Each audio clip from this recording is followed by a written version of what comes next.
দীর্ঘদিন ধরে চর্চায় রয়েছে নীতেশ তিওয়ারির রামায়ণ। ভারতীয় মহাকাব্য রামায়ণ অবলম্বনে তৈরি হতে চলেছে এই ছবি। খবর প্রকাশ্যে এসেছিল অনেক আগেই, তবে ছবি ঘোষণার পর থেকে একাধিকবার নানা কারণে পিছিয়ে গিয়েছে ছবির কাজ। তবে শেষমেশ মার্চের প্রথম সপ্তাহ থেকে শুরু হতে চলেছে রামায়ণ ছবির শুটিং। ছবিতে রামচন্দ্রের চরিত্রের দেখা যাবে অভিনেতা রণবীর কাপুরকে। প্রথম থেকেই রণবীরকে পছন্দ ছিল পরিচালকের, তবে কে হবেন সীতা সেই নিয়ে বাধে গোল।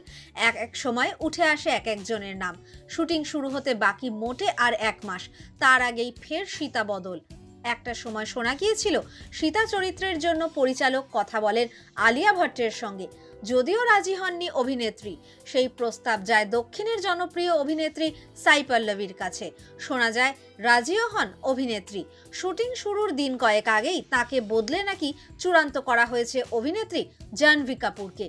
এর আগে নীতেশের সঙ্গে বাওয়াল ছবিতে দেখা গিয়েছে অভিনেত্রীকে। তখন থেকেই নাকি সীতার জন্য শ্রীদেবী কন্যাকে মনে ধরে পরিচালকের। মাসখানেকের মধ্যেই মুম্বাই ও লন্ডন মিলিয়ে মোট 120 দিনের শুটিং, যার সিংহভাগটাই শুট হবে মুম্বাইতে। তারপর লন্ডন পাড়ি দেবে গোটা টিম।